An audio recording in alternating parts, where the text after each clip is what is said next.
तो स्वागत है हमारे यूट्यूब चैनल टीम का। मेरा नाम है कुमार। बिना आपका टाइम वेस्ट किए मैं क्लास को स्टार्ट करने जा रहा हूँ। अभी तक मैं 100 क्वेश्चन करा चुका हूँ। आज हम शुरुआत करेंगे 101 से। ठीक है। तो 101 क्वेश्चन कुछ इस प्रकार है कि अनुच्छेद 21 ए निम्नलिखित में से किस अधिकार से संबंधित है। तो ये किससे अधिकार ये संबंधित है भाई? ये है शिक्षा के अधिकार से। ठीक है, शिक्षा के अधिकार से। क्वेश्चन नंबर 102, भारतीय संविधान के किस अनुच्छेद में उल्लेख किया गया है कि किसी भी अपराध के आरोप की व्यक्ति को अपने खिलाफ गवाह देने के लिए मजबूर नहीं किया जाएगा? यानी कोई भी व्यक्ति को मजबूर नहीं किया जाएगा कि वो अपने खिलाफ में गवाही दे। तो यह अनुच्छेद नंबर 20 में है। ठीक है। अब आगे थोड़ी एक्सप्लेनेशन पढ़ते हैं इस अनुच्छेद की। तो अनुच्छेद 20 जो है वो कुछ कुछ इस प्रकार है कि किसी भी अभियुक्त अथवा दोषी सिद्ध व्यक्ति, चाहे वह नागरिक हो अथवा विदेशी हो अथवा कंपनी या कोई परिषद का कानूनी व्यक्ति हो, उसके विरुद्ध मनमाने एवं अतिरिक्त दंड से संरक्षण प्रदान करता है। इसके हेतु 3 व्यवस्थाएं जो कि निम्नलिखित हैं।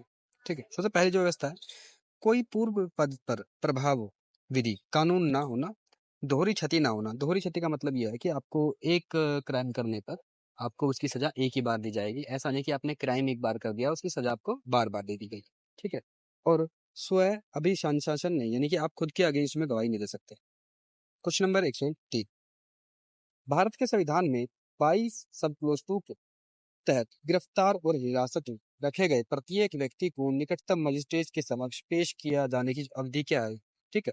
तो जो ये अवधि है ये आपके 24 घंटे है कि आपको 24 घंटे के अंदर अंदर मजिस्ट्रेट के सामने पेश किया जाएगा। ठीक है। फॉर एग्जाम्पल कोई भी अधिकारी अगर आपको आप कोई क्राइम करते हो तो और आपको देखो पुलिस ने पकड़ लिया है, तो ये पुलिस का अधिकार है कि वो आपको 24 घंटे के अंदर अंदर नियर बाय किसी भी मजिस्ट्रेट के सामने पेश करे। ठीक है। अगर पुलिस ऐसा नहीं करती है तो आपके फैमिली मेंबर्स एक रिट जारी कर सकते हैं हेबियस कॉर्पस की। ठीक है, जो पंदी प्रत्यक्षीकरण है उसके आधार पर आपको छुड़वाया जा सकता है। अनुच्छेद 22 क्या बोलता है भाई? दंडाधिकारी यानी मजिस्ट्रेट के समक्ष 24 घंटे में यात्रा के समय को छोड़कर पेश करने का अधिकार। देखो यात्रा को समय को छोड़कर यहाँ पे कहना चाह रहे हैं कि आप जो ट्रैवल करोगे ना वो समय काउंट नहीं होगा, क्योंकि कभी कभी जाम लग जाता है। अगर यात्रा में मतलब मान लो कि 22 घंटे हो गए हैं, 2 घंटे आपको ट्रैवल में हो गए तो टाइम लिमिट तो पूरी हो गई, तो हम यात्रा के समय को कैलकुलेट नहीं करते। ठीक है। क्वेश्चन नंबर 104, निम्नलिखित में से कौन सा अनुच्छेद शोषण के विरुद्ध अधिकार से संबंधित है? तो शोषण के विरुद्ध जो अधिकार संबंधित है वो है आपका अनुच्छेद नंबर 23 और 24। कौन सा है जी? 23 और 24। ठीक है। ये आपको संरक्षण देते हैं शोषण के विरुद्ध। ठीक है। अब क्वेश्चन नंबर 105, भारतीय संविधान का निम्नलिखित में से कौन सा अनुच्छेद कहता है कि एक राज्य भारत के क्षेत्र के भीतर कानूनों के समान सुरक्षा से इनकार नहीं करेगा? यानी कि आपको सुरक्षा समानता का अधिकार दिया हुआ है। तो समानता के अधिकार इसमें से किस में है भाई? वो है अनुच्छेद 14। ठीक है। अनुच्छेद 11 क्या है? संसद संसद के द्वारा विधि कानून बनाने का नागरिकता अधिकारों का नियमन। यानी कि देखो नागरिकता के ऊपर जो भी कानून बनाएगी वो अल्टीमेट कौन बनाएगी? संसद बनाएगी। ठीक है। अनुच्छेद 14 क्या है? विधि यानी कानून के समक्ष समानता। ठीक है, यानी स्टेट आपको समान अधिकार देगा। ठीक है, और आपसे कोई भेदभाव नहीं करेगा। क्वेश्चन नंबर 106, भारतीय संविधान के अनुच्छेद 23 और 24 की निम्नलिखित में से किस अधिकार से संबंधित है? तो ये जो अभी क्वेश्चन रिपीटेड है, मैंने बोला शोषण के विरुद्ध जो अधिकार होता है वो आपका अनुच्छेद 23 और 24 होते हैं। ठीक है। क्वेश्चन नंबर 107, भारतीय संविधान का कौन सा अनुच्छेद धार्मिक मामलों के प्रबंध के अधिकार की गारंटी देता है? तो ये जो अनुच्छेद है तो गारंटी देता है कि आप धार्मिक मामलों के मैनेजमेंट कर सकते हैं, वो अनुच्छेद नंबर 27 है। सॉरी 27 नहीं, मतलब ये 26 है। ठीक है। अब इसकी एक्सप्लेनेशन जो है वो मैं पहले ही करा चुका हूँ लास्ट वीडियो के अंदर। क्वेश्चन नंबर 108, संविधान के अनुच्छेद 17 के अनुसार निम्नलिखित में से किसे समाप्त कर दिया गया है और किसी भी रूप से इसका अभ्यास निषेध है? तो कौन क्या समाप्त किया गया है भाई? वो अस्पृश्यता है। ठीक है। अस्पृश्यता को अनुच्छेद 17 में समाप्त किया गया है कि जो छुआछूत, तो हिंदी में जो हम कहते हैं छुआछूत से वाली जो सिस्टम था वो बंद कर देगा। वो बैन है भारत के अंदर, आप किसी भी नागरिक के साथ छुआछूत वाली किसी भी प्रथा नहीं कर सकते। वर्ष 1976 में अस्पृश्यता अपराध अधिनियम आया। 1955 में मूलभूत संशोधन किया गया तथा इसको एक नया नाम नागरिक अधिकारों की रक्षा अधिनियम 1955 दे दिया गया था। ठीक है।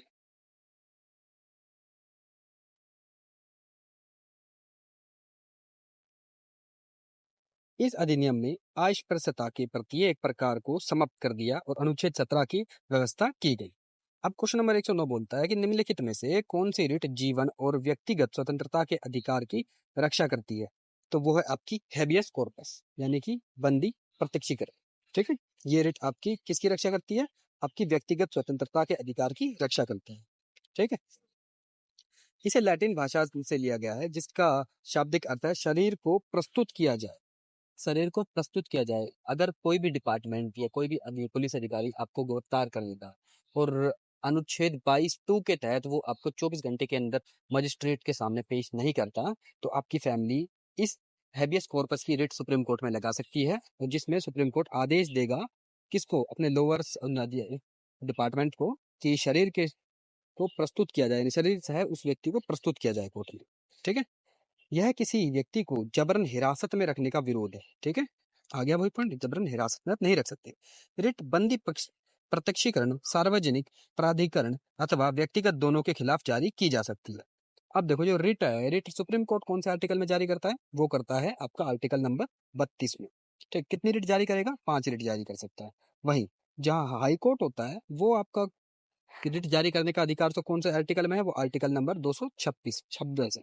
ठीक है, यहाँ पर हाई कोर्ट के पास ज्यादा अधिकार है रिट जारी करने के। ठीक है, वहीं सुप्रीम कोर्ट के पास मात्र 5 रिट जारी कर सकता है। ठीक है, हाँ, तो क्वेश्चन नंबर 110 जो है वो कुछ इस प्रकार है कि डैश द्वारा गारंटीकृत अधिकारों के अलावा मौलिक अधिकारों को राष्ट्रीय आपातकाल के संचालन के दौरान निलंबित किया जा सकता है। देखो, ये क्वेश्चन थोड़ा घुमा के पूछा गया है। यहाँ ये पूछ रहा है कि इन अधिकारों को छोड़कर बाकी सारे अधिकार निलंबित हो जाएंगे। वो कौन से 2 अधिकार हैं? वो है आर्टिकल नंबर 20 और 21, ये निलंबित नहीं होते।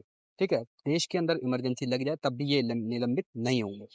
भारतीय संविधान के अनुच्छेद 358 एवं 359 में राष्ट्रीय आपातकाल में मौलिक अधिकारों का प्रभाव का वर्णन करते हैं। ठीक है, अनुच्छेद 358 क्या बोलता है अभी? अनुच्छेद 19 के द्वारा दिए गए मौलिक अधिकारों के निलंबन से संबंधित है ये। ठीक है, वहीं अनुच्छेद 58 में ही अन्य मौलिक अधिकारों के निलंबन से संबंधित है। बस 2 अधिकारों को छोड़ के, अनुच्छेद 20 और 21 को छोड़कर सारे अधिकार, सारे ह्यूमन राइट सस्पेंड हो जाते हैं किसकी? आपातकाल की स्थिति में। ठीक है, अब क्वेश्चन नंबर 111 है, वो कुछ इस प्रकार है कि निम्नलिखित में से कौन सा प्रावधान सही है? तो इसमें कौन सा सही है भाई? देखो, भाग 2 में क्या मौलिक अधिकार आते हैं? जी नहीं आते, ये तो भाग 3 में आते हैं। भाग 2 में तो ही हमारी सिटीजनशिप आती है। भाग 4 में भारतीय संविधान के नागरिकता से संबंधित है? जी नहीं, नागरिकता तो आपका भाग 2 से संबंधित है। फिर भारतीय संविधान का भाग 3 मौलिक कर्तव्यों से संबंधित है? जी नहीं, भाग 3 जो है वो आपका ह्यूमन राइट से संबंधित है, और मौलिक कर्तव्य आपके भाग 4A के अंदर है। ठीक है, भारतीय संविधान का भाग 4 राज्य के नीति निर्देशक तत्वों से संबंधित। हाँ, ये सही है, ये डी एकदम सही है, क्योंकि DPSP जो है हमारे, वो भाग 4 के अंदर आते हैं। ठीक है, एक बार मैं फटाफट रिवाइज कर लूं। भाग 1 के अंदर क्या आएंगे? भारत और उसके राज्य क्षेत्र। भाग 2 के अंदर क्या आएगी? सिटीजनशिप। भाग 3 के अंदर क्या आएगी? Human rights. भाग 4 के अंदर आएंगे आपके DPSP, और भाग 4A के अंदर आपकी आएगी क्या? फंडामेंटल ड्यूटीज, यानी कि मौलिक कर्तव्य। मौलिक कर्तव्य कहाँ से लिए गए हैं? मौलिक कर्तव्य आपके रशिया से लिए गए हैं। Human rights. ठीक है, अब हम चलते हैं अगले प्रश्न पे। भारतीय संविधान का निम्नलिखित में से कौन सा भाग राज्य के नीति निर्देशक तत्व यानी DPSP से संबंधित है? अभी क्वेश्चन रिपीट हुआ है। भाग कौन सा है? भाग 4 है ये। ठीक है, भाग 2 किससे संबंधित है? भाग 2 नागरिकता से संबंधित है। भाग 3 ह्यूमन राइट्स से संबंधित है। भाग 4 आपका DPSP, और भाग 5 आपका संघ से संबंधित है। ठीक है, देखो यहाँ पे इन्होंने बता भी दिया है। भाग 2 5 से 11 नागरिकता है। भाग 3 12 से 35 मौलिक अधिकार। भाग 4 36 से 51 राज्य के DPSP यानी नीति निर्देशक तत्व है। और भाग 5 52 से चलती है 151 तक संघ सरकार, यानी ठीक है सेंट्रल गवर्नमेंट की बात करेगा ये। अब 113,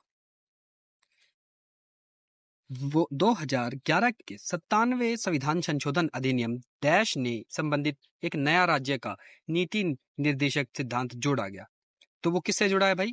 वो जुड़ा था आपकी सहकारी समितियां। ये किस में आई है? 97वें संविधान संशोधन 2011 में। ठीक है, अब इसकी थोड़ी एक्सप्लेनेशन पढ़ते हैं। राज्य के नीति निर्देशक सिद्धांत भाग 4 के तहत सहकारी समितियों के प्रचार के संबंध में एक नया अनुच्छेद 43B जोड़ा गया। 97वें संविधान संशोधन में 2011 के तहत सरकारी सहकारी समिति बनाने का अधिकार एक मौलिक अधिकार माना गया है। सहकारी समितियों का बढ़ावा देने से संबंधित एक नया राज्य नीति निर्देशक सिद्धांत समावेशित किया गया। ठीक है, अब चलते हैं अगले प्रश्न पे। क्वेश्चन नंबर 114, भारतीय संविधान का निम्नलिखित में से कौन सा अनुच्छेद ग्राम पंचायतों के संगठन से संबंधित है? तो देखो, ग्राम पंचायत जो संगठन से संबंधित है वो है आपका अनुच्छेद 40। ठीक है, कौन सा है? अनुच्छेद 40। अब अगले प्रश्न पे चलते हैं। इसके ऑप्शंस में जो अनुच्छेद दिए हैं उनकी एक्सप्लेनेशन एक बार पढ़ते हैं। अनुच्छेद 37 इस भाग में समाहित सिद्धांतों को लागू करना है। ठीक, वहीं अनुच्छेद 38 जो डीपीएसपी में है उसका मतलब है राज्य के द्वारा लोक कल्याण के अभिवृद्धि के लिए सामाजिक व्यवस्था बनाना है। अनुच्छेद 39 में है राज्य द्वारा अनुसरीकरण कुछ नीति तत्व। ठीक है, वहीं अनुच्छेद 40 के अंदर आपकी ग्राम पंचायत आती है। राज्य के द्वारा ग्राम पंचायतों को स्थानीय स्वशासन की इकाइयों के रूप में संगठित किया गया। और ये अनुच्छेद एक्चुअल में जो लागू होता है ना, ये आपका तब होगा जब हमारी 11वीं अनुसूची जुड़ती है संविधान में। कौन सी? जिसमें हम पंचायत जुड़ती है 11वीं अनुसूची, तब इस अनुच्छेद को मानेंगे कि पूरी तरह से लागू हुआ है। ठीक है, क्वेश्चन नंबर 115, राज्य के नीति निर्देशक सिद्धांतों के अनुच्छेद 51 में निम्नलिखित में से कौन शामिल है? तो इसमें कौन शामिल है भाई? क्या कृषि और पशुपालन है? जी नहीं, ये शामिल नहीं है 51 में। क्या नागरिकों के समान नागरिक संहिता है? जी नहीं, ये तो 44 के अंदर है। कार्यपालिका न्यायपालिका पृथकीकरण? जी नहीं, ये तो 50 के अंदर है। सही आंसर क्या है? 51 के अंदर है, अंतरराष्ट्रीय शांति सुरक्षा को बढ़ावा देंगे हम। ठीक है, अनुच्छेद 51 के अंदर है ये आपका। अनुच्छेद 51 के अंदर है अंतरराष्ट्रीय शांति और सुरक्षा को बढ़ावा देने के प्रयास से संबंधित है। क्वेश्चन नंबर 116, भारतीय संविधान का कौन सा अनुच्छेद सहकारी समितियों को बढ़ावा देने से संबंधित है? तो वो कौन सा है भाई? वो अनुच्छेद 43 बी है। कब जोड़ा गया? 2011 में। कौन सा संविधान संशोधन? 97वां संविधान संशोधन। ठीक है, होप सो आपको चीजें क्लियर हो रही होंगी। अब 97वां संविधान संशोधन अधिनियम 2011 सहकारी समितियों को संवैधानिक स्थिति और संरक्षण प्रदान करता है और अनुच्छेद 43 भी सहकारी समितियों को एक बढ़ावा देने से संबंधित है। ठीक है, अब क्वेश्चन नंबर 117, भारतीय संविधान के किस अनुच्छेद में उल्लेखित है कि कलात्मक एवं ऐतिहासिक रुचि के प्रत्येक स्मारक या स्थानीय वस्तु की रक्षा करना राज्य के दायित्व में होगा? तो यह है आपका अनुच्छेद 49। इसके अंदर हम क्या करेंगे? जो हमारी ऐतिहासिक इमारतें हैं, हमारी जो हिस्ट्री बताती है, उनकी रक्षा स्टेट का अधिकार है कि वो उनको प्रोटेक्ट करेगा। ठीक है, क्वेश्चन नंबर अनुच्छेद 47 क्या बोलता है? पोषण स्तर एवं जीवन स्तर को बढ़ाना तथा लोक स्वास्थ्य में सुधार करने का राज्य का कर्तव्य है। यानी कि ये राज्य की ड्यूटी है कि उसके सभी नागरिकों को प्रॉपर पोषण स्तर का भोजन मिले, उनके जीवन स्तर की गुणवत्ता मिले, ये राज्य की ड्यूटी रहेंगी। ठीक है, अनुच्छेद 51 अंतरराष्ट्रीय शांति और सुरक्षा से संबंधित है, ये मैंने बता दिया। अनुच्छेद 44 किससे संबंधित है? ये यूसीसी से संबंधित है, यूनिफॉर्म सिविल कोड। ठीक है, समान नागरिक संहिता।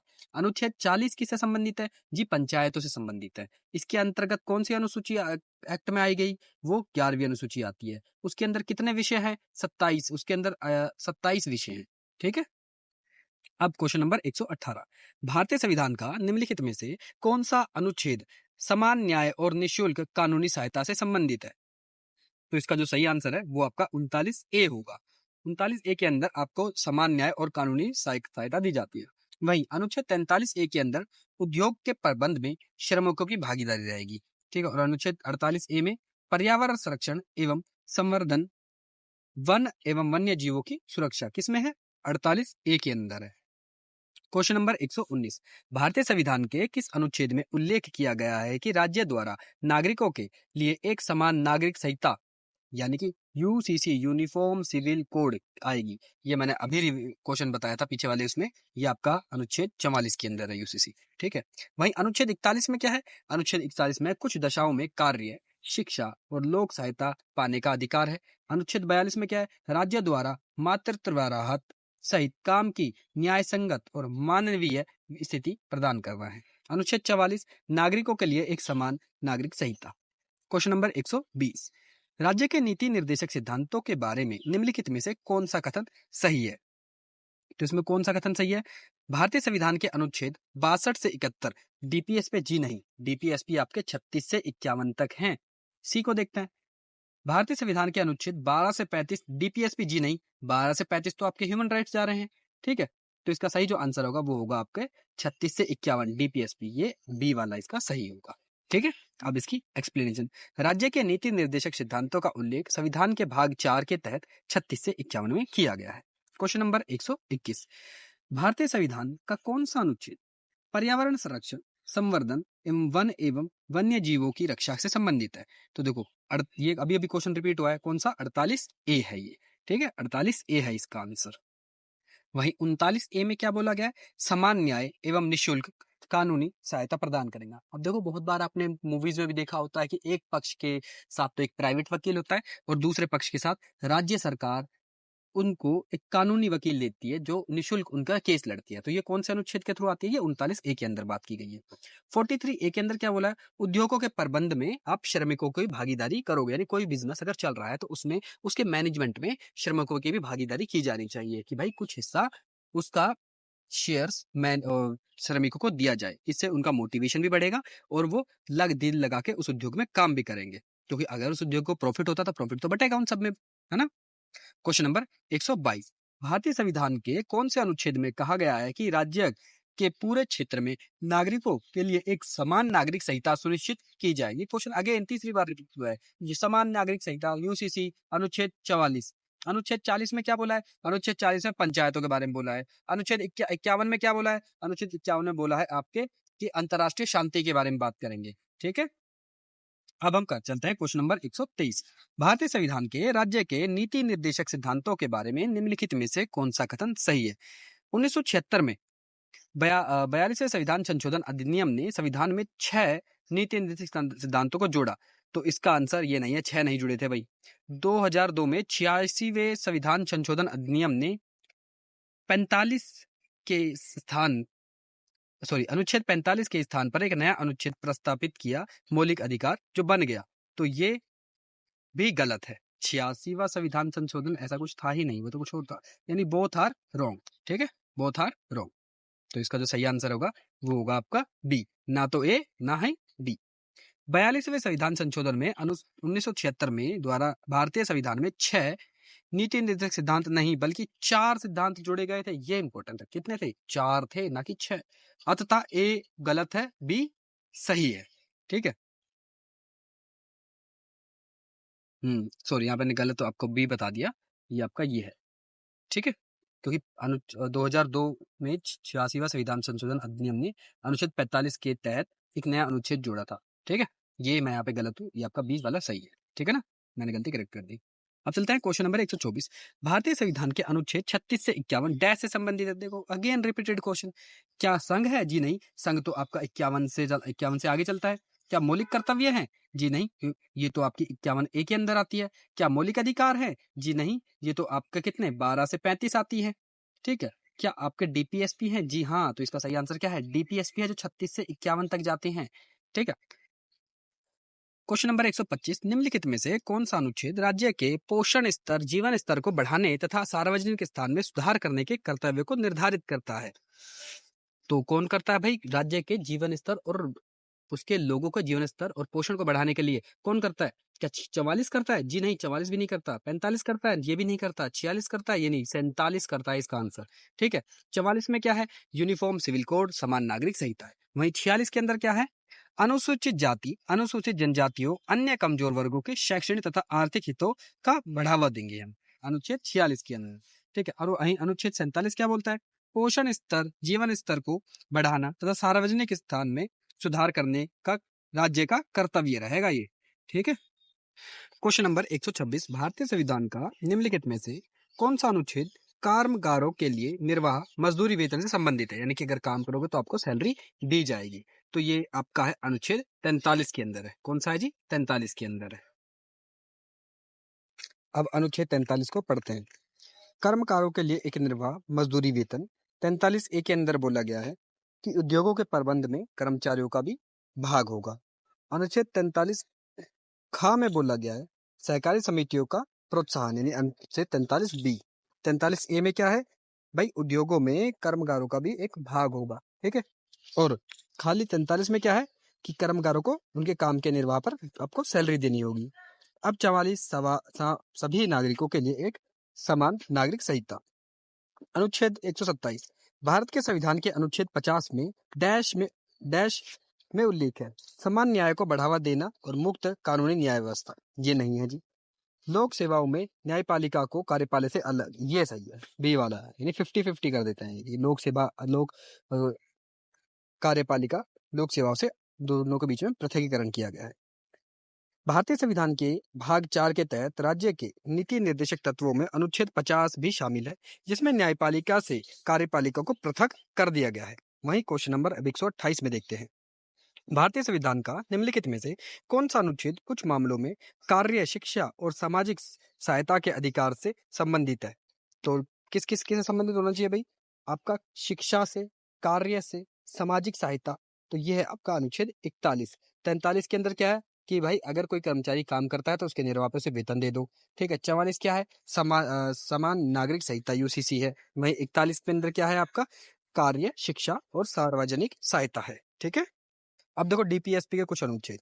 सबसे पहले आता है 40 ग्राम पंचायतों का गठन। ठीक है। फिर 41 कुछ दशाओं में कार्य, शिक्षा और सार्वजनिक सहायता से पाने का अधिकार है। ठीक है। ये लागू हुआ था तो 21 ए अधिकार के तहत। ठीक है। इससे पहले ये था।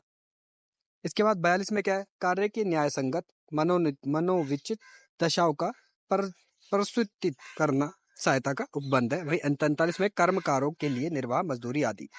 Question number 129। भारतीय संविधान का 39A डैश का विचार देता है। तो किसका विचार देता है भैया? ये देता है आपको समान न्याय, मुक्ति, मुफ्त कानून से। ठीक है। अनुच्छेद 39 समान न्याय, निःशुल्क कानून की सहायता प्रदान करता है। Question number 130। भारतीय संविधान का निम्नलिखित में से कौन सा अनुच्छेद कार्य और मातृत्व राहत के लिए न्याय संगत तथा मानवीय परिस्थितियों की प्रावधान करता है? तो यह है आपका अनुच्छेद 42। कौन सा शब्द याद करना है? मातृत्व। मातृत्व, ये जो शब्द है ये आपका अनुच्छेद 42 के अंदर है। अनुच्छेद 43 के अंदर क्या है भाई? कार्य करने के लिए आपको बदले में सैलरी देनी होगी। 44 के अंदर यूसीसी आ गया है। ठीक है। अब क्वेश्चन नंबर 131। भारतीय संविधान का निम्नलिखित में से कौन सा राज्य है कि डीपीएसपी के सिद्धांत से संबंधित है? देखो क्वेश्चन रिपीटेड है, चौथा है ये। ठीक है। कौन सा है? चौथा। अब अगले नेक्स्ट क्वेश्चन चलते हैं। पहले एक बार रिवाइजन। ठीक है। अब 132 निम्नलिखित में से कौन सा विकल्प राज्य के नीति निर्देशक सिद्धांत से सूची नहीं है? सभी के लोक कल्याण को बढ़ावा देना चाहिए, डीपीएसपी का एक समान है, एक पॉइंट है। समान कार्य के लिए समान वेतन, आर्टिकल नंबर 43 के अंदर बोला है। तो ठीक है। इसके बाद नागरिकों के लिए समान नागरिक संहिता, आर्टिकल नंबर 44 के अंदर है ये। बट ये वाला ये हमारे डीपीएसपी में है नहीं। ठीक है। कौन सा? Question number 3। कुछ मामलों में ट्रांसजेंडरों के लिए अधिकार हमारे डीपीएसपी में नहीं था। कुछ मामलों में ट्रांसजेंडरों के लिए अधिकार राज्य के नीति निर्देशक सिद्धांत में सूचीबद्ध नहीं है। ठीक है। क्वेश्चन नंबर 133 निम्नलिखित में से कौन सा राज्य का नीति निर्देशक सिद्धांत है? तो यह है आपका क्वेश्चन आंसर नंबर बी, लोक कल्याण की अभिवृद्धि के लिए सामाजिक व्यवस्था बनाए रखना। ठीक है। अनुच्छेद 38 में राज्य द्वारा लोक कल्याण एवं अभिवृद्धि के लिए सामाजिक व्यवस्था बोला गया है। ठीक है। Question number 134। ग्राम पंचायत शब्द का उल्लेख भारतीय संविधान के निम्नलिखित में से किस अनुच्छेद में किया गया है? ग्राम पंचायत क्या अनुच्छेद 47 में किया गया है? जी नहीं। अनुच्छेद 41 में? जी नहीं। यहाँ तो शांति की बात करते हैं। इसका सही आंसर है अनुच्छेद 40 ग्राम पंचायत का। ठीक है। अनुच्छेद 40 ग्राम पंचायतों के संगठन से संबंधित है। भारत में पंचायती राज व्यवस्था का वास्तुकार एवं शिल्पकार बलवंत राय मेहता को कहा जाता है। इन्होंने त्रिस्तरीय पंचायती राज व्यवस्था के गठन की सिफारिश की थी। 73वें संविधान संशोधन 1992 के द्वारा भारतीय संविधान में 11वीं अनुसूची जोड़ी गई। भाग 11 के अंदर 11वीं अनुसूची जुड़ी है। 11वीं अनुसूची में पंचायत के पास कितने विषय है? 29 विषय में शक्तियां दी गई है। Question number 135। निम्नलिखित में से कौन सा सामाजिक और आर्थिक स्वतंत्रता के आदर्शों को बढ़ावा देने के लिए है? ठीक है। निर्देशों को बढ़ावा देने के लिए हमारा सी डीपीएसपी है। ठीक है। इसका आंसर नंबर सी। राज्य के नीति निर्देशक सिद्धांत आयरलैंड से लिए गए हैं। ये इंपॉर्टेंट है। कहां से लिए गए? आयरलैंड से लिए गए हैं। राज्य के नीति निर्देशक सिद्धांत सामाजिक और आर्थिक लोकतंत्र के आदर्शों को बढ़ावा देने की बात करते हैं। क्वेश्चन नंबर 136 निम्नलिखित में से कौन सा अनुच्छेद निदेशक सिद्धांत को देश के शासन में मौलिक के रूप में निहित करता है? कानून बनाने में इस सिद्धांतों को लागू करने के राज्य से अपेक्षा करता है। अपेक्षा करने का मतलब है कि हम उम्मीद करते हैं कि राज्य भविष्य में इन कानूनों को बनाएगा। ठीक है। तो अनुच्छेद 37 है आपका। अनुच्छेद 36 क्या है? राज्य की परिभाषा का वर्णन करता है। ठीक है। 37 इस भाग में अंतर्वृष्ट तत्वों को लागू लागू करने से संबंधित है। 137 क्वेश्चन नंबर, राज्य के नीति निर्देशक सिद्धांत डैश में दिए गए अनुच्छेदों अनुदेशों के समान है। तो ये कहां से लिए गए? ये भारत शासन अधिनियम 1935 से लिए गए हैं। ठीक है भाई। राज्य के नीति निर्देशक सिद्धांत भारत सरकार अधिनियम 1935 में उल्लिखित अनुदेशों के समान है। डॉक्टर भीमराव अंबेडकर के शब्दों में निदेशक सिद्धांत अनुदेशों के समान है, जो भारत सरकार अधिनियम 1935 के अंग्रेजी सरकार द्वारा गवर्नर जनरल भारत की उपनिवेशिक कॉलोनियों के गवर्नरों को जारी किए जाते थे। क्वेश्चन नंबर 138, भारत सरकार का प्रमुख कार्यक्रम सर्व शिक्षा अभियान राज्य के नीति निर्देशक सिद्धांतों के निम्नलिखित में से किस प्रावधान को पूरा करता है? तो वो है आपका अनुच्छेद 45। अनुच्छेद 43 में क्या है? अनुच्छेद 43 में तो भाई आपको मजदूरी आप अगर काम करोगे तो मजदूरी मिलेगी। 44 के अंदर क्या है? आपका समान नागरिक संहिता है। 42 के अंदर क्या है? आपकी मातृत्व से संबंधित है। ठीक है। वहीं अनुच्छेद 45 बोलता है कि क्या? सर्व शिक्षा अभियान। सर्व शिक्षा अभियान SSA की शुरुआत वर्ष 2001 में की गई। 86वें संविधान संशोधन अधिनियम 2002 के तहत 45 में परिवर्तन किया गया था तथा अनुच्छेद 21A के तहत प्राथमिक शिक्षा को मौलिक अधिकार बना दिया गया। अनुच्छेद 21 में क्या है? प्रारंभिक शिक्षा के अधिकार से संबंधित है ये अधिकार। 45 क्या है?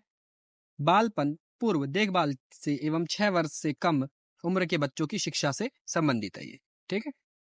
क्वेश्चन नंबर 139, भारतीय संविधान के निम्नलिखित राज्य के नीति निर्देशक सिद्धांतों में से कौन सा सिद्धांत समाजवादी सिद्धांतों के अंतर्गत आता है? तो इसका जो सही आंसर है वो है आपका पुरुष और महिलाओं के लिए समान काम के लिए समान वेतन। ठीक है। समान काम के लिए समान वेतन। अब हम आगे नेक्स्ट इसी एक्सप्लेनेशन में चलते। भारत के संविधान के राज्य नीति निर्देशक सिद्धांतों का अनुच्छेद 38, 39, 39A, 41, 42 और 43 समाजवादी सिद्धांतों के अंतर्गत आते हैं। ठीक है। इसका लक्ष्य है सामाजिक एवं आर्थिक न्याय प्रदान करना है और कल्याणकारी राज्य की स्थापना करना है। क्वेश्चन नंबर 140, कौन सा नीति निर्देशक सिद्धांत नागरिकों के लिए एक समान नागरिक, देखो 5वीं बार ये क्वेश्चन रिपीट हुआ है, ये 44। ठीक है। 5वीं बार ये क्वेश्चन रिपीट हुआ है, तो इसको याद रखना। क्वेश्चन नंबर 141, भारतीय संविधान के किस अनुच्छेद में उल्लिखित किया गया है कि राज्य में विशेष रूप से पुरुषों और महिलाओं दोनों के लिए समान कार्य के लिए समान वेतन सुनिश्चित करने की दिशा में अपनी नीतियां बनाएगा? तो ये अनुच्छेद 39 के अंदर कहा गया है। ठीक है। 39 के अंदर कि आदमी और महिलाओं को बराबर कामों के लिए बराबर सैलरी दी जाएगी। राज्य विशेष रूप से निम्नलिखित प्रमुख नीतियों को सुरक्षित करने की दिशा में कार्य करेगा। ठीक है। सभी नागरिकों को आजीविका पर्याप्त साधन पाने का अधिकार है। किसमें? अनुच्छेद 39 में। सामूहिक हित के लिए समुदाय के भौतिक संसाधनों का समान रूप से वितरण होगा, अनुच्छेद 39 के तहत। पुरुष और महिलाओं के लिए समान वेतन कार्यों का समान वेतन रहेगा। क्वेश्चन नंबर 142, भारतीय संविधान में लोगों के लिए एक कल्याणकारी राज्य की स्थापना के बारे में कौन सा अनुच्छेद सही कह रहा है? तो कल्याणकारी राज्य वही भाई अनुच्छेद 39। ठीक है। अब अनुच्छेद 59 में क्या है? राष्ट्रपति कार्यालय की दशाएं हैं। 69 में क्या है? उपराष्ट्रपति द्वारा शपथ या प्रतिज्ञा है। अनुच्छेद 99 में क्या है? संविधान के सदस्यों द्वारा शपथ या प्रतिज्ञा है। ठीक है। वहीं अनुच्छेद 39 राज्य के नीति निर्देशक सिद्धांतों के अंतर्गत सर्वमित है। क्वेश्चन नंबर 143, निम्नलिखित में से किस संवैधानिक संशोधन अधिनियम द्वारा भारतीय संविधान में मौलिक कर्तव्यों को जोड़ा गया? तो वो आपका था हमारा मिनी कॉन्स्टिट्यूशन। तो मिनी कॉन्स्टिट्यूशन कौन से संविधान संशोधन को बोलते हैं भाई? वो हम बोलते हैं 42 संविधान संशोधन को। ठीक है। 42वें संविधान संशोधन अधिनियम 1976 द्वारा 10 मौलिक कर्तव्यों को भारत के संविधान में जोड़ा गया। वहीं भारतीय संविधान के अंतर्गत मौलिक कर्तव्यों का भाग 4A के अंदर है और अनुच्छेद 51A के तहत जोड़ा गया है। मौलिक कर्तव्यों को सोवियत संघ के संविधान से लिया गया है। क्वेश्चन नंबर 144, किस समिति ने सुझाव दिया कि करों का भुगतान करना भी नागरिकों का मौलिक कर्तव्य होना चाहिए? तो यह आपकी थी स्वर्ण सिंह समिति। सरदार स्वर्ण सिंह समिति ने बोला कि भारत के नागरिकों का एक मौलिक कर्तव्य है कि वो टाइम आने पर इनकम टैक्स पे करें। किसको? सरकार। स्वर्ण सिंह समिति के द्वारा दी गई कुछ सिफारिशों को भारतीय राष्ट्रीय कांग्रेस ने स्वीकार नहीं किया था, जिनमें से एक सिफारिश थी कर अदायगी भी नागरिकों के मौलिक कर्तव्यों का होना चाहिए। ठीक है। अनुच्छेद 145 क्वेश्चन नंबर 145, निम्नलिखित में से कौन सा मौलिक कर्तव्य नहीं है? भारत की संप्रभुता, एकता, अखंडता को बनाए रखना और उसकी रक्षा करना, भाई हमारा मौलिक कर्तव्य है। सार्वजनिक संपत्ति की रक्षा करना, ये भी हमारा मौलिक कर्तव्य है। वहीं डी, देश की समग्र सांस्कृतिक समृद्धि विरासत को महत्व देना एवं संरक्षित करना, ये भी है, बट ये नहीं है। ऑपरेटिव सोसाइटी को बढ़ावा देना, ये हमारा मौलिक कर्तव्य नहीं है। ऑपरेटिव सोसाइटी को बढ़ावा देना राज्य के नीति निर्देशक सिद्धांत का अंतर्गत आता है और अनुच्छेद 43B में आता है, सहकारी समितियों को प्रोत्साहन करना। क्वेश्चन नंबर 146, भारत के संविधान में निम्नलिखित में से किस मौलिक कर्तव्य का उल्लेख सबसे पहले किया गया है? तो इसका जो सही आंसर है वो आपका सी, संविधान का पालन करना और उसके आदर्श संस्थाओं, राष्ट्रीय ध्वज एवं राष्ट्रगान का सम्मान करना। ठीक है, किसमें ये सबसे पहले बोला गया था। मौलिक कर्तव्यों की सूची 51A के तहत भारतीय संविधान के अनुच्छेद में जोड़ी गई है। 51A क्या बोलता है भाई? संविधान का पालन करना तथा उसके आदर्श संस्था और राष्ट्रीय ध्वज की राष्ट्रगान एवं इसकी रक्षा करना। ठीक है, सिंपल, राष्ट्रीय ध्वज और राष्ट्रगान का आदर किसमें? 51A के अंदर है। 51A सब क्लोज बी, स्वतंत्रता हेतु हमारे राष्ट्रीय आंदोलन के प्रेरित करने वाले उच्च आदर्शों को हृदय में संयोजित रखना और उनका पालन करना। अनुच्छेद 51A सब क्लोज सी, भारत की संप्रभुता, एकता और अखंडता की रक्षा करना और उसे अनुक्षण बनाए रखना। 51A सब क्लोज डी, देश की रक्षा करना एवं आह्वान किए जाने पर राष्ट्र के लिए सेवा करना।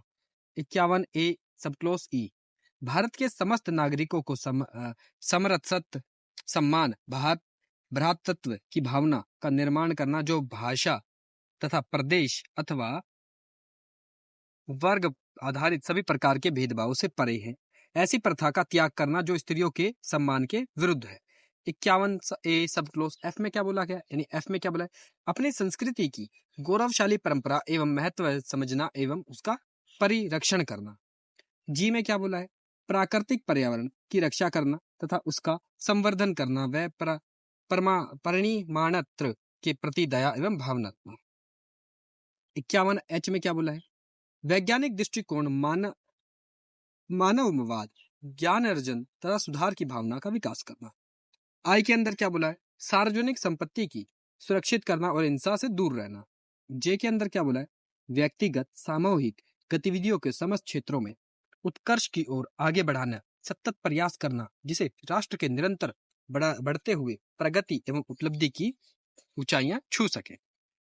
51K ये इंपॉर्टेंट है, 6 से 14 वर्ष की आयु के बच्चों को शिक्षा के समान अवसर प्रदान करना। मैं बोलूं डीपीएसपी में ये वाली बात कहाँ गई है? अनुच्छेद 45 में। मैं बोलूं हमारे ह्यूमन राइट्स में ये बात कहाँ की गई है? तो आप बोलोगे भैया ये तो 21A के अंदर बोली गई है। ये तीनों अनुच्छेद भूलना मत, एजुकेशन से रिलेटेड है। 147, जब सरदार स्वर्ण सिंह समिति ने अपने मौलिक कर्तव्यों के विषय में सिफारिश की तब वह कौन सी पार्टी सत्ता में थी? तो भाई उस समय थी हमारी इंदिरा गांधी, जो कि कौन सी पार्टी से थी? भारतीय राष्ट्रीय कांग्रेस। ठीक है, 1976 में भारतीय राष्ट्रीय कांग्रेस ने सरदार स्वर्ण सिंह समिति का गठन किया। क्वेश्चन नंबर 148, भारतीय संविधान के किस अनुच्छेद में यह उल्लेख है कि वैज्ञानिक सोच विकसित करना और भारत के प्रत्येक नागरिक का कर्तव्य होगा? ये H में है। ठीक है, 21H के अंदर है ये। क्वेश्चन नंबर 149, भारतीय कर्तव्यों को सबसे पहले किस संविधान संशोधन अधिनियम द्वारा शामिल किया गया था? तो वो था आपका 42वां संविधान संशोधन में इसे जोड़े गए थे। ठीक है, क्वेश्चन नंबर 150, देखो हम 50 क्वेश्चन पूरे कंप्लीट कर चुके हैं। ये क्वेश्चन नंबर 150 है। मौलिक कर्तव्यों की सिफारिश करने के लिए 1976 में इंदिरा गांधी सरकार द्वारा निम्नलिखित किस समिति या आयोग का गठन हुआ था? तो सहकारी आयोग का गठन हुआ था? जी नहीं। सहा आयोग का गठन हुआ था? जी नहीं। ठक्कर आयोग? जी नहीं। क्या थे? सरदार स्वर्ण सिंह समिति। ठीक है, इसका सी। वर्ष 1976 में इंदिरा गांधी के नेतृत्व वाली सरकार, भारतीय राष्ट्रीय कांग्रेस पार्टी की सरकार ने मौलिक कर्तव्यों की सिफारिश के लिए स्वर्ण सिंह समिति का गठन किया गया। क्वेश्चन नंबर 151, भारतीय संविधान के किस अनुच्छेद में मौलिक कर्तव्यों का वर्णन है? रिपीटेड क्वेश्चन है, किसके अंदर है भाई? 51A के अंदर है। कहां से लिया गया है? यूएसएसआर से लिए गए हैं। भारत के संविधान भाग 4A में डैश अनुच्छेद है। ठीक है भाई, एक ही अनुच्छेद है। क्या? 51A। ठीक है, एक ही है। भारतीय संविधान का भाग 4A में मौलिक कर्तव्यों से संबंधित जिसके अंतर्गत केवल एक ही अनुच्छेद 51A जोड़ा गया है। क्वेश्चन नंबर 153, भारत के संविधान निम्नलिखित में से किस अनुच्छेद में उल्लिखित है कि यह एक भारत के प्रत्येक नागरिक का कर्तव्य होगा कि वह संविधान का पालन करे, उसके आदर्श संस्थाओं, राष्ट्रीय ध्वज, राष्ट्रगान का आदर करे। तो ये किसमें बोला है? ये शुरुआत के पहले आर्टिकल में ही बोला है आपका। ठीक है। क्वेश्चन नंबर 154, मौलिक कर्तव्यों के संबंध में निम्नलिखित में से कौन सा कथन सही है? सरदार स्वर्ण सिंह ने भारत के संविधान में मौलिक कर्तव्यों को एक अध्याय शामिल करने की अनुशंसा की। जी हाँ, वो जुड़ा भी था भाग 4A के अंदर, आर्टिकल नंबर 51A के अंदर। ठीक है। सहकारी समितियों को बढ़ावा देना एक मौलिक कर्तव्य, जी नहीं, ये नहीं है, ये हमारे DPSP है। ठीक है, आर्टिकल नंबर 43। ठीक है, तो इसका सही आंसर क्या होगा? केवल A। बी गलत है, क्योंकि सहकारी समितियों को बढ़ावा देना यह राज्य के नीति निर्देशक सिद्धांत के अंतर्गत आता है। क्वेश्चन नंबर 155, सरदार स्वर्ण सिंह समिति ने कुल डैश मौलिक कर्तव्यों को शामिल करने का सुझाव दिया। कितना दिया था भाई? 8 का सुझाव दिया था। ठीक है। सरदार स्वर्ण सिंह समिति ने प्रारंभ में संविधान में कुल 8 मौलिक कर्तव्यों को शामिल करने का सुझाव दिया, परंतु 42वें संविधान संशोधन 1976 में द्वारा संविधान में 10 मौलिक कर्तव्य जोड़े गए। वहीं 11वां कब जोड़ा था? ये 86 संविधान संशोधन 2002 में जोड़ेंगे। कौन? अटल बिहारी वाजपेयी जी जोड़ेंगे। मौलिक कर्तव्यों को किस समिति के सुझाव पर भारतीय संविधान में शामिल किया गया था? तो वही देखो, सरदार स्वर्ण सिंह समिति। चौथी बार ये क्वेश्चन रिपीट हो गया। क्वेश्चन नंबर 157, भारतीय संविधान के निम्नलिखित में से किस अनुच्छेद में यह उल्लेखित किया गया है कि प्रत्येक नागरिक का कर्तव्य होगा कि स्वतंत्रता के लिए हमारे राष्ट्रीय आंदोलन में प्रेरित करने वाले आदर्शों को हृदय से संयोज कर रखें? तो ये आपका 51B के अंदर। 51A के अंदर क्या है भाई? राष्ट्रीय ध्वज की हम गरिमा को बनाए रखेंगे, हम अपने राष्ट्रीय ध्वज का अपमान नहीं करेंगे। क्वेश्चन नंबर 158, 11वां मौलिक कर्तव्य डैश संवैधानिक संशोधन अधिनियम द्वारा भारतीय संविधान में जोड़ा गया। तो वो 86 संविधान संशोधन था। ठीक है। 86वां संविधान संशोधन होता है, कब होता है? 2002 में। ठीक है। और कौन सा कर्तव्य जोड़ता है? 11वीं फंडामेंटल ड्यूटीज जोड़ी जाती हैं। कौन प्रधानमंत्री थे हमारे? कौन थे भाई? वो थे, आप मुझे कमेंट सेक्शन में बताओ, ये कौन थे? अटल बिहारी वाजपेयी जी थे। क्वेश्चन नंबर 159, भारतीय संविधान का कौन सा अनुच्छेद यह बताता है कि देश की रक्षा और ऐसा करने के आह्वान किए जाने पर राष्ट्र की सेवा करना हमारा कर्तव्य होगा? तो देखो, अनुच्छेद A के अंदर तो उन्होंने फटाफट बोल दिया कि हमें अपने देश के झंडे की रक्षा करनी पड़ेगी। अनुच्छेद B के अंदर हमने बोला कि B के अंदर क्या बोला था? हाँ, बी के अंदर बोला था कि जो हमारे स्वतंत्रता सेनानी हैं उनके वाक्यों को हमें हृदय से लगा के रखना है। वहीं अनुच्छेद डी के अंदर बोला गया है आपका, क्या बोला है अनुच्छेद डी के अंदर? अनुच्छेद डी के अंदर बोला है आपका ये, देश की रक्षा करना एवं आह्वान करने पर राष्ट्र के लिए आपको सम्मिलित होना पड़ेगा। नहीं, कभी भगवान ना करे कभी ऐसा हो, हमारे देश के ऊपर कोई अगर आपातकालीन स्थिति या रक्षा की जरूरत पड़े तो राष्ट्र हम सबको बुलाएगा। किसकी? हमारे देश की रक्षा के लिए, और हम सबको जाना है, ये हमारा कर्तव्य है। ठीक है। क्वेश्चन नंबर 160, निम्नलिखित में से कौन सा मौलिक कर्तव्यों के अंतर्गत नहीं आता? कौन सा नहीं आता भाई? निर्वाह मजदूरी ही नहीं आता। ये आर्टिकल नंबर 43 के अंदर है। ठीक है, काम करोगे सैलरी मिलेगी।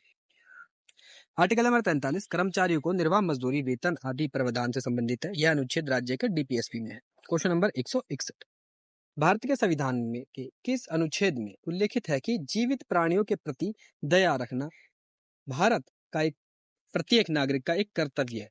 देखो, जी से जीवित और जी से ही 51A, तो भूलना मत।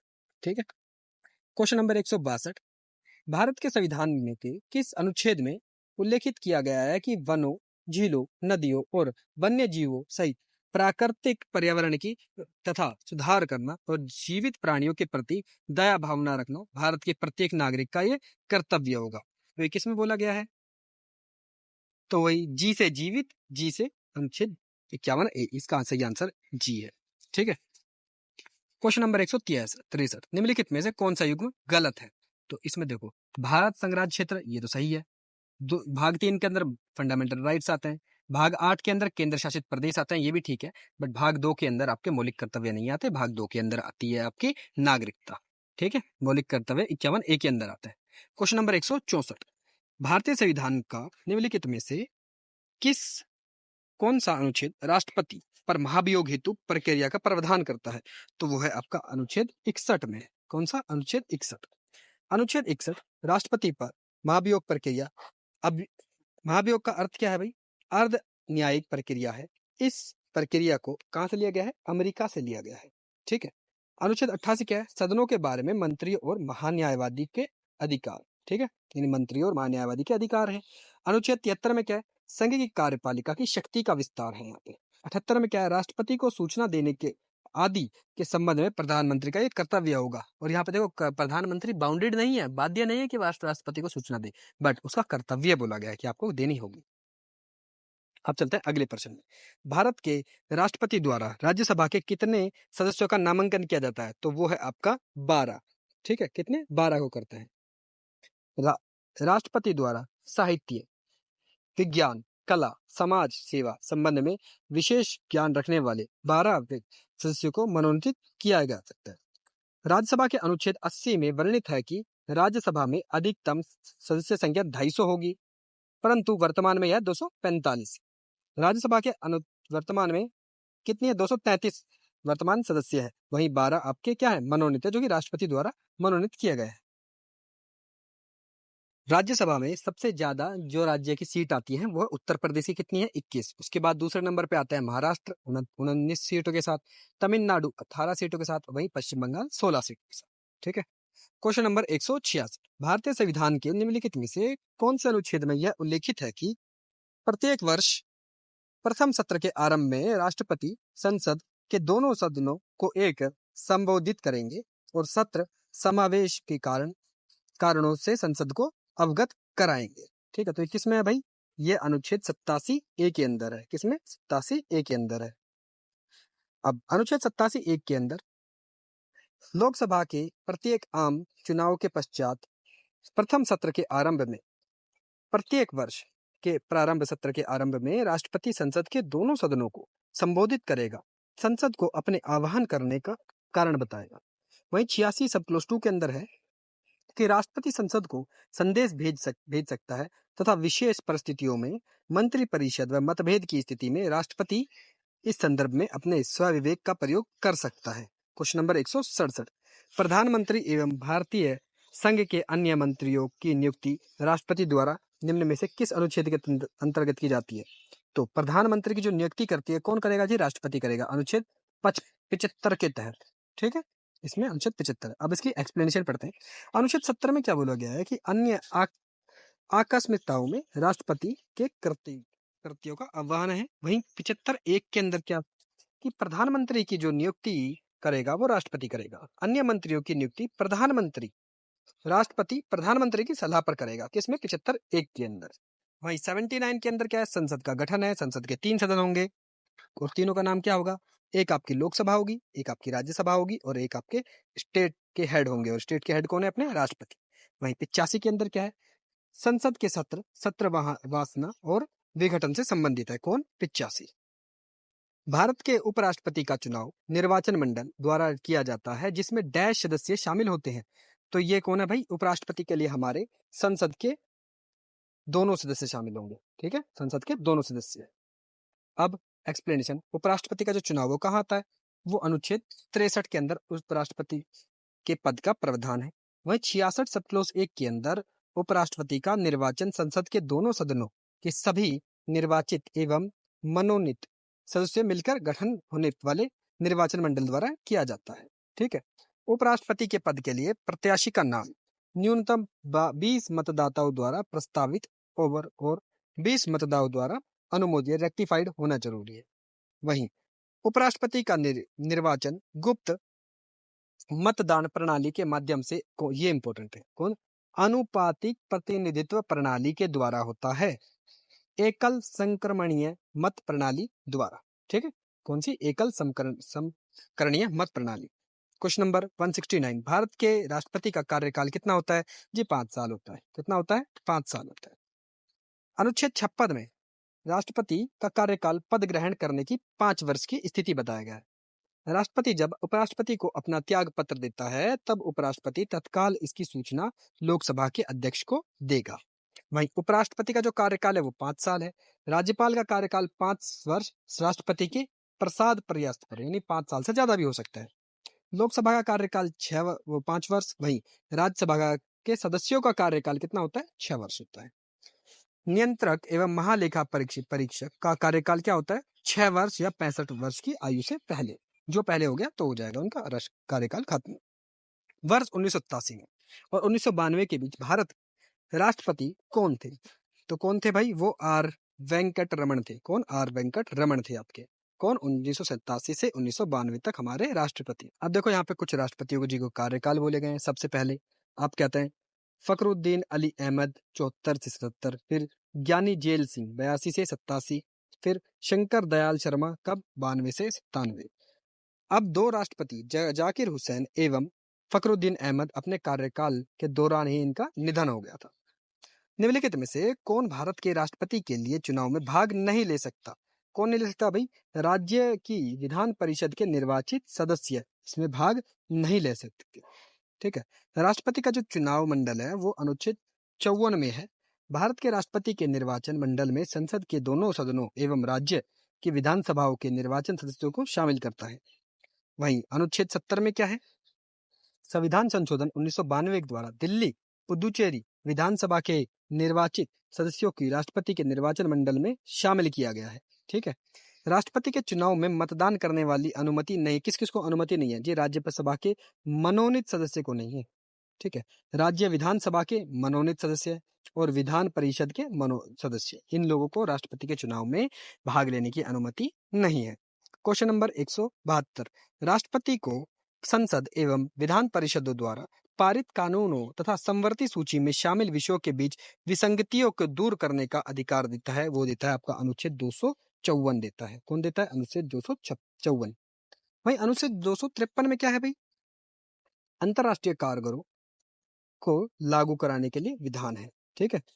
अनुच्छेद 250 क्या है? यदि आपात की घोषणा परिवर्तन में हो तो राज्य सूची के विषयों के संबंध में विधि बनाने का जो शक्ति है वो संसद के पास चली जाएगी।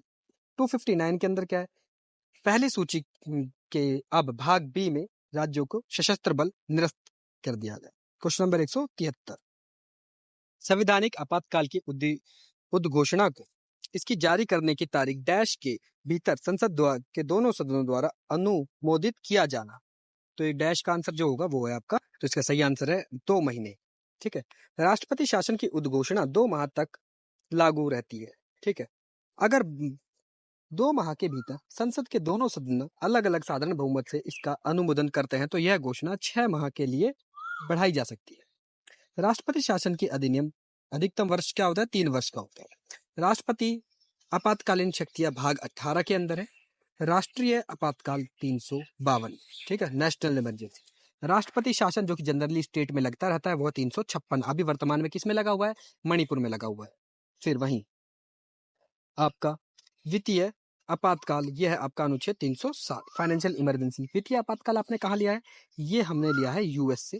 ये दोनों हमारे आए हैं आपके जर्मनी से। बट आपातकाल की स्थिति जो अगर प्रोविजन लिखा पाए ना, प्रावधान लिखा पाए आपातकाल की स्थिति में ह्यूमन राइट्स का निलंबन करना, तो आप बोलोगे जर्मनी। बट मैं बोलूं आपातकाल की प्रक्रिया को कहां से लिया गया है, तो आप बोलोगे 1935 से। मैं बोलूं फाइनेंशियल इमरजेंसी 360 कहां से ली गई है, आप बोलोगे यूएस से ली गई है। क्वेश्चन नंबर 174, भारतीय राष्ट्रपति के न्यायिक शक्तियां और उनकी परिभाषा के संबंध में निम्न में से कौन सा युग्म गलत मिलान किया करता है? तो कौन सा गलत है भाई? इसका जो गलत है वो है आपका ए। ठीक है। प्रलंबन, इसका अर्थ है सजा की प्रकृति बदलने का, उसकी विधि को कम करना। प्रलंबन का मतलब क्या है? कि भाई किसी दंड को कुछ समय के लिए टालने की प्रक्रिया, फांसी के संदर्भ में टालने की प्रक्रिया है। प्रहार का मतलब क्या? परिहार का, सजा की मात्रा को कम करना। वहीं लघुकरण, सजा की प्रकृति को बदलना। विराम का मतलब है विशेष परिस्थितियों की वजह से सजा को कम करना। वहीं क्षमा का मतलब है पूर्णतः क्षमा। क्वेश्चन नंबर 175, उपराष्ट्रपति पद के लिए नामांकन दाखिल करने हेतु उम्मीदवारों को कम से कम डैश निर्वाचित सदस्यों द्वारा प्रस्तावित किया जाना जरूरी है। तो वो कितने हैं? 20 है। कितने? 20 है। अब उपराष्ट्रपति चुनाव के नामांकन के लिए उम्मीदवार को कम से कम 20 प्रस्तावक और 20 अनुमोदक होने आवश्यक है। उपराष्ट्रपति निर्वाचित होने से संबंध में कुछ शर्तें। सबसे पहला भाई, आपको अगर भारत का उपराष्ट्रपति बनना है तो आप भारत के नागरिक होने चाहिए। आपकी कम से कम आयु कितनी होनी चाहिए? 35 वर्ष होनी चाहिए। राज्यसभा सदस्य निर्वाचित होने के लिए अंतरहित हो, ठीक है, और वह लाभ के पद पर नहीं हो, यानी राज्य सरकार या सेंट्रल गवर्नमेंट के किसी भी जॉब में ना लग रहे हो। क्वेश्चन नंबर 176, क्षमादान देने की शक्ति किसके पास होती है? जी ये आपकी होती है राष्ट्रपति के पास, ठीक है। क्षमादान, भारतीय संविधान के अनुच्छेद 72 में यह शक्ति दी गई है कि राष्ट्रपति निम्न अपराध के लिए दोषी करार दिए गए व्यक्ति की सजा को क्षमा कर सकते हैं। सबसे पहला है संघीय विधि विरुद्ध दंडित व्यक्ति को, सैन्य न्यायालय द्वारा दंडित व्यक्ति को और मृत्यु दंड पाए हुए व्यक्ति को। राष्ट्रपति की क्षमा की शक्ति, क्षमा, परिविलंबन, विराम, परिहार और लघुकरण। क्वेश्चन नंबर 177, भारत संविधान में भारत के राष्ट्रपति के चुनाव की विधि किस देश से ली गई है? तो भाई ये किससे ली गई है? हमने आयरलैंड से ली है कि हमारा देश के राष्ट्रपति के चुनाव की शक्ति किससे ली गई है? आयरलैंड से ली गई। भारतीय संविधान में राष्ट्रपति के चुनाव की प्रक्रिया आयरलैंड से ली गई है। आयरलैंड से और क्या क्या लिया गया है? सबसे पहले राज्य के नीति निर्देशक तत्व, ठीक है, कहाँ से? आयरलैंड से। उसके बाद राष्ट्रपति द्वारा राज्यसभा में 12 नामांकन आयरलैंड से लिए गए। कनाडा से क्या लिया गया? भाई राज्यपाल की नियुक्ति ली गई है और उच्चतम न्यायालय का परामर्शी निर्णय। अमेरिका से मूल अधिकार, न्यायिक पुनर्विलोकन यानी जुडिशियल रिव्यू, महाभियोग जो आर्टिकल 61 में लगता है, राष्ट्रपति उपराष्ट्रपति का पद। वहीं दक्षिण अफ्रीका से हमने अनुच्छेद 368 लिया है, संविधान संशोधन की प्रक्रिया, संविधान राज्यसभा सदस्यों की निर्वाचन की प्रक्रिया यानी अनुच्छेद 368। भारत के आकस्मिकता निधि का संचालन डैश द्वारा किया जाता है। किसके द्वारा किया जाता है? जी राष्ट्रपति के द्वारा किया जाता है। अब इसकी एक्सप्लेनेशन देखते हैं। अनुच्छेद 267 में आकस्मिकता निधि का वर्णन किया गया है। इसका संचालन राष्ट्रपति आपात स्थिति और आर्थिक संकट के समय करता है। क्वेश्चन नंबर 179, भारत के राष्ट्रपति के चुनाव में विवाद याचिका निम्नलिखित जिसमें दायर की जा सकती है। तो भारत के सीमा के भीतर कोई भी न्यायालय, जी नहीं, केवल दिल्ली उच्च न्यायालय, ये भी नहीं है, केवल भारत का सर्वोच्च न्यायालय सुप्रीम कोर्ट में आप डाल सकते हो। अगर उपराष्ट्रपति या राष्ट्रपति के चुनाव में किसी भी प्रकार का कोई भी प्रॉब्लम आती है तो आप कहाँ जाओगे? सुप्रीम कोर्ट के पास कि वो डालोगे। अनुच्छेद 71 के अनुसार राष्ट्रपति और उपराष्ट्रपति के चुनाव में संबंध में सभी विवादों की जांच व फैसले सर्वोच्च न्यायालय में होते हैं तथा इसका फैसला अंतिम माना जाएगा। क्वेश्चन नंबर 180, क्षमादान देने की सजा में राहत देने तथा स्थगत देने या छूट देने की शक्ति किसके पास होती है? जी राष्ट्रपति के पास होती है, आर्टिकल नंबर 72 के नाम से, ठीक है। अनुच्छेद 72 के राष्ट्रपति को उन व्यक्तियों को क्षमा करने की शक्ति प्रदान करती है जो निम्न मामलों में किसी अपराध के लिए दोषी है। सबसे पहले संघीय विधि विरुद्ध किसी अपराध में, सैन्य मामलों में या मृत्यु दंड पाए हुए कोई व्यक्ति। क्वेश्चन नंबर 181, भारत के संविधान में आर्टिकल 123 और अनुच्छेद 213 निम्नलिखित में से किस विषय से संबंधित है? जी ये है आपके अध्यादेश जारी कर। राष्ट्रपति जो अध्यादेश जारी करेंगे वो 123 में करेंगे, राज्यपाल 213 में करेंगे, ठीक है भाई, अध्यादेश जारी। अनुच्छेद 123 में संसद की विश्वास काल में अध्यादेश प्रख्यापित करने की राष्ट्रपति की शक्ति है ये। वही अनुच्छेद 213 में विधानमंडल के विश्वास शांति काल में अध्यादेश प्रख्यापित यानी जारी करने की शक्ति किसके पास है? राज्यपाल के पास है। राष्ट्रपति राज्यपाल द्वारा प्रख्यापित अध्यादेश को किसी भी समय वापस लिया जा सकता है। क्वेश्चन नंबर 182, उपराष्ट्रपति का पद डैश के संविधान से लिया गया है। उपराष्ट्रपति का पद भाई यूएस से लिया गया है। जर्मनी से आपातकालीन के दौरान ह्यूमन राइट्स का सस्पेंशन लिया गया है। ऑस्ट्रेलिया से कॉन्करेंट लिस्ट ली गई है और यूके से हमने संसद का प्रक्रिया ली है, ठीक है। भारत के राष्ट्रपति तथा उपराष्ट्रपति के पद में संबंधी प्रावधान अमेरिका के संविधान से लिए गए हैं। अनुच्छेद 63 के अनुसार उपराष्ट्रपति के पद का प्रावधान है। वहीं अनुच्छेद 64 में उपराष्ट्रपति राज्यसभा के पदेन सभापति रहेंगे, ठीक है। क्वेश्चन नंबर 183, भारत के संविधान निम्नलिखित में से किस प्रावधान के लिए संसद के किसी बहुमत और राज्यों की सहमति की आवश्यकता होती है? वो होती है आपकी राष्ट्रपति के चुनाव के लिए, ठीक है। राष्ट्रपति के चुनाव में संसद के विशेष बहुमत राज्यों की सहमति की आवश्यकता होती है। अनुच्छेद 54 में भारत के राष्ट्रपति के निर्वाचन मंडल में संसद के दोनों सदनों और राज्य की विधानसभाओं के निर्वाचित सदस्यों को शामिल किया। कौन से निर्वाचित? मनोनीत सदस्य शामिल नहीं होते, निर्वाचित होते हैं सदस्य। ठीक है। क्वेश्चन नंबर 184, भारत का राष्ट्रपति बनने से पहले रामनाथ कोविंद किस राज्य के राज्यपाल थे भाई? ये थे बिहार के राज्यपाल थे। कौन? रामनाथ कोविंद जी। भारत के 14वें राष्ट्रपति रामनाथ कोविंद देश की सर्वोच्च संवैधानिक पद राष्ट्रपति ग्रहण करने से पूर्व बिहार के राज्यपाल थे। इन्हें वर्ष 2019 में गिनी राज्य की सर्वोच्च पुरस्कार नेशनल ऑर्डर ऑफ मेरिट से सम्मानित किया गया था। ठीक है। क्वेश्चन नंबर 185, संविधान द्वारा कितने प्रकार के आपातकाल की परिकल्पना की गई है? जी 3 प्रकार की गई है। कितने प्रकार के? 3 प्रकार के आपातकाल। भारतीय संविधान के भाग 18 में राष्ट्रपति की आपातकाल शक्तियां परिकल्पित हैं। सबसे पहले 352 नेशनल इमरजेंसी, 356 स्टेट इमरजेंसी, राष्ट्रपति शासन है ये जो राज्यों में लगता रहता है, और 360 आपकी फाइनेंशियल इमरजेंसी जो यूएस से ली गई है। क्वेश्चन नंबर 186, भारतीय संविधान के अनुच्छेद 360 के तहत एक उद्घोषणा को संसद की सदनों को प्रस्ताव द्वारा कितनी अवधि में पारित किया जाना चाहिए? तो यह 14 दिन, सॉरी 14 नहीं, 2 महीने, 2 महीनों के भीतर वो पारित हो जाना चाहिए। वित्तीय आपातकाल घोषणा को भी संसद द्वारा अनुमोदित करना अनिवार्य है। भारत में वित्तीय आपातकाल के लिए कोई अधिकतम समय सीमा नहीं है। भारत में अभी तक एक भी बार वित्तीय आपातकाल नहीं लगा है। क्वेश्चन नंबर 187, निम्नलिखित में से किस 1947 में स्वतंत्रता भारत का पहला कानून मंत्री कौन थे? तो वो थे आपके हमारे बाबा साहिब। कौन? भीमराव अंबेडकर। वहीं गृह मंत्री थे आपके सरदार वल्लभ भाई पटेल। ठीक है। जवाहरलाल नेहरू कौन कौन से क्या क्या बने थे भाई? प्रधानमंत्री थे, राष्ट्रीय मंडल तथा विदेशी मामले इनके पास थे। सरदार वल्लभ भाई पटेल गृह और IT sector. Doctor Rajendra Prasad खाद्य और कृषि मंत्री थे। जॉन मथाई रेलवे परिवहन मंत्री, और प्रसाद मुखर्जी उद्योग और आपूर्ति मंत्री बने। क्वेश्चन नंबर 188, भारत के संविधान अंतर्गत केंद्र सरकार द्वारा अनुमोदित प्राप्तियों और व्ययों का वार्षिक वित्तीय विवरण संसद दोनों सदनों के समक्ष प्रस्तुत किया जाता है, अनिवार्य है। वो आपका वार्षिक वित्तीय विवरण ये है आपका 112 के अंदर बोला जाए। ठीक है, 112 के अंदर अनुच्छेद 112 के में वार्षिक वित्तीय विवरण का वर्णन क्या है? बजट केवल लोकसभा में प्रस्तुत किया ये इंपॉर्टेंट है। बजट केवल कहाँ प्रस्तुत होगा जी? लोकसभा में होगा। ठीक है। देश में अब तक सबसे अधिक बार बजट पेश करने वाले श्रेय मोरारजी देसाई जी के नाम पर है।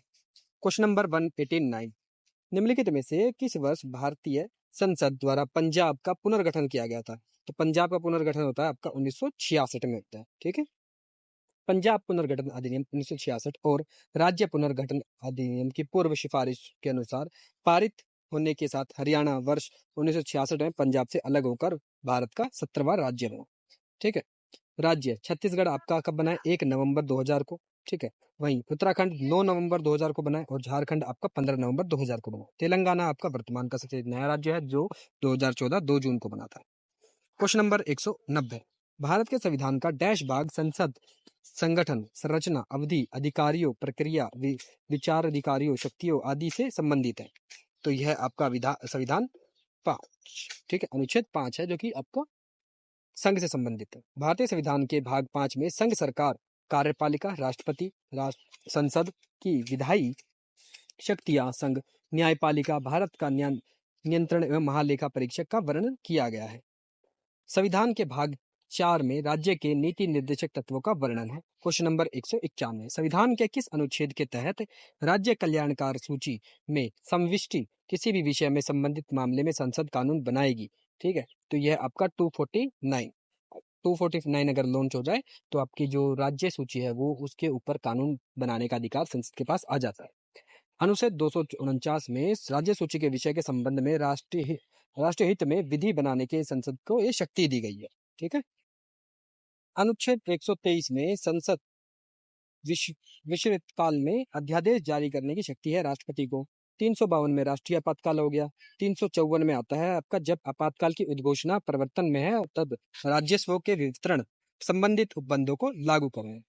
192 में क्या है? संसद के द्विसदनों की संयुक्त बैठक की अध्यक्षता कौन करेगा जी? लोकसभा का अध्यक्ष करेगा। कौन करेगा? लोकसभा का अध्यक्ष करेगा। कौन सा आर्टिकल से? आर्टिकल नंबर 108 से। ठीक है। अनुच्छेद 108 के संसद के दोनों सदनों में गतिरोध उत्पन्न होने की स्थिति में वह दोनों सदनों की संयुक्त बैठक बुलाया जा सकता है। इस संयुक्त बैठक की अध्यक्षता लोकसभा के अध्यक्ष की द्वारा की जाएगी। पहली बार कब की गई थी जी? दहेज दहेज एक्ट के ऊपर की गई थी। 193 भारतीय संविधान के निम्नलिखित में से किस अनुच्छेद के तहत संसद में नए राज्य बनाने की शक्ति निहित है? तो वह आपका अनुच्छेद 3 के तहत। अनुच्छेद 3 के तहत अनुच्छेद 3 संघ और उसका नाम क्षेत्र। अनुच्छेद सब क्लोज 1 के अनुसार भारत राज्यों का संघ यूनियन ऑफ स्टेट है। अनुच्छेद 2 में नए राज्यों का प्रवेश व स्थापना का प्रावधान है। अनुच्छेद 3 में नए राज्यों का निर्माण वर्तमान राज्य के क्षेत्र सीमा और नामों में परिवर्तन किया जा सकता है। वर्तमान में ये कब लागू हुआ था? ये लगा है आपका जम्मू कश्मीर के ऊपर। उसका नाम अब वो राज्य से हटकर यूटी बना दिया गया है। जम्मू कश्मीर को 2 भाग किए गए, 2 अलग अलग यूटी बना दी गई अनुच्छेद नंबर 3 को लागू करके। भारत के संविधान के अनुच्छेद 12 के अनुसार एक वार्षिक वित्तीय वर्ष का केंद्रीय यूनियन डैश उस विशेष वर्ष के लिए सरकार की अनुमोदित प्राप्तियों का व्यय करता है। तो वो है आपका डैश पर यहाँ पे बजट है। ठीक है, वार्षिक वित्तीय विवरण जो आपका आर्टिकल नंबर 112 के तहत आता है। अनुच्छेद 112 प्रत्येक आगामी वित्तीय वर्ष के लिए राष्ट्रपति की ओर से वित्तीय मंत्री अथवा उनकी अनुपस्थिति में अन्य मंत्री देश की अन्य व्यय वार्षिक वित्तीय विवरण बजट के रूप में प्रस्तुत किए जा सकते हैं। ठीक है, और बजट केवल लोकसभा में प्रस्तुत होगा। वित्तीय विधेयक केवल डैश में प्रस्तुत किया जा सकता है, तो इसका आंसर भी लोकसभा ही है। ठीक है, वित्तीय विधेयक केवल लोकसभा में प्रस्तुत किया जा सकता है। धन विधेयक का संबंध किससे है? आर्टिकल नंबर 110 से है। मनी बिल 10 सब क्लोज 3 110 सब क्लोज 3 का है धन विधेयक का निर्धारण लोकसभा के अध्यक्ष करेंगे। अगर ये बता देते हैं, ये पुष्टि कर देते हैं कि धन विधेयक है, तभी उसे धन विधेयक माना जाएगा। नई लोकसभा निर्वाचित होने के उपरांत वर्तमान के लोकसभा के अंतिम सत्र हेतु निम्नलिखित में से कौन सा शब्द प्रयोग किया जाता है? तो वो है आपका लैम डक। ठीक है, लैम डक सेशन नई लोकसभा के निर्वाचित होने के बाद मौजूदा लोकसभा के अंतिम सत्र से है। लोकसभा में ऐसे सदस्य जो नई लोकसभा के लिए फिर से निर्वाचित नहीं हो सकते, उन्हें क्या लुंज पुंज कहते हैं? क्या लुंज पुंज कहते हैं? प्रश्नकाल क्या होता है? संसदीय बैठक के पहले घंटे को प्रश्नकाल बोलते हैं। शून्यकाल क्या होता है?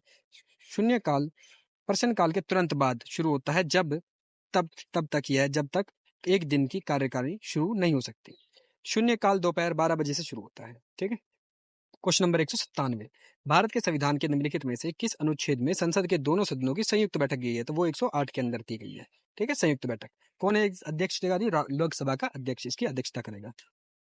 प्रथम संयुक्त बैठक आयोजन 1961 में दहेज विधेयक 1959 को लेकर हुई थी। अनुच्छेद 93 में लोकसभा अध्यक्ष और उपाध्यक्ष भूमिकाएं निर्धारित करते हैं। अनुच्छेद 122 न्यायालय द्वारा संसद की कार्यवाही की जांच ना किया जाना। ठीक है, क्वेश्चन नंबर 198 भारतीय संविधान केंद्र सरकार डैश द्वारा निधियां प्राप्त करता है? तो भाग 3 के द्वारा इसे निधियां प्राप्त करता है। ठीक है, भारतीय संविधान केंद्र और 3 तरह की निधियां प्राप्त करता है। सबसे पहले आता है 266 ए के अंदर संचित निधि, फिर 266 2 के अंदर आता है सार्वजनिक खाता, और 267 के अंदर आता है आकस्मिकता निधि। वह भारत के संविधान के अनुच्छेद 106 के अनुसार संसद के दोनों सदनों को सदस्यों का वेतन निम्नलिखित में से किसके द्वारा निर्धारित किया जाएगा? तो वो निर्धारित करती है आपकी संसद ही निर्धारित करेगी। कौन? संसद निर्धारित करती है। ठीक है, भारत के संविधान 106 अनुसंसद सदस्यों के वेतन और भत्तों से संबंधित है। अनुच्छेद 280 वित्तीय आयोग से संबंधित है। अनुच्छेद 52 भारत के राष्ट्रपति से संबंधित है। और वहीं इस क्लास का अंतिम क्वेश्चन, भारत के संविधान का 17वां भाग अनुच्छेद 343 डैश से डैश तक आधिकारिक भाषा तक चलता है? तो वो 351 तक चलता है। ठीक है, आधिकारिक भाषा भाग 17। अनुच्छेद 343 संघ की एक राजभाषा बताता है। अनुच्छेद 344 राज्यसभा के संबंध में आयोग संसद की समिति बताता है। 345 राज्य की राजभाषा या राजभाषाएं बताता है। प्रथम राजभाषा आयोग का गठन 1955 में बीजी खेर की अध्यक्षता में हुआ।